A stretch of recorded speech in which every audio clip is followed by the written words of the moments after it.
क्या कर रहे हैं?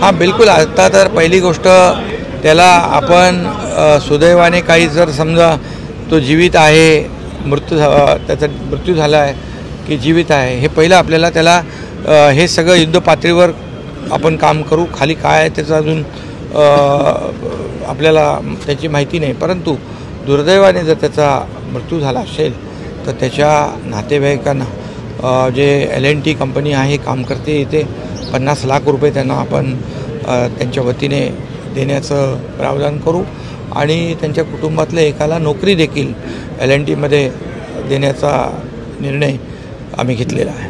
नाही म्हणून आत्ता जे काय आता हां बिलकुल आत्ता तुरंत काम सुरू होईल. कारण आता आर्मी पण आहे, नेव्ही पण आहे, कोस्टगार्ड पण आहे आणि NDRF पण आहे. हे सगळे जॉईंट एफर्ट्स घेतील. अशा घटना जेव्हा होतात तेव्हा काही जे एक्सपर्टीज जे आहेत याच्यामध्ये आर्मी, नेव्ही, कोस्टगार्ड, NDRF असे जे वेगवेगळ्या ज्या आमच्या एजन्सीज आहेत त्या माध्यमातून इथं आता काम सुरू होईल आणि मला विश्वास आहे की जॉईंट एफर्ट्समुळे या ठिकाणी राकेश यादव आणि JCB सापडेल. या घटनेची चौकशी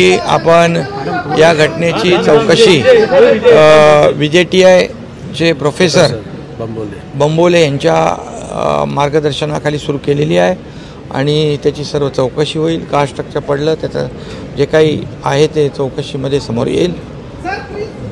आणि हाँ सर, कंपनसेशन हिंदी में बता दीजिए कंपनसेशन के बारे में. सभी हम तो चौकशी आपण सुरू केलेली आहे. चौकशी करून जे काही त्याच्यामध्ये दोषी असतील त्यांच्यावर कारवाई होईल.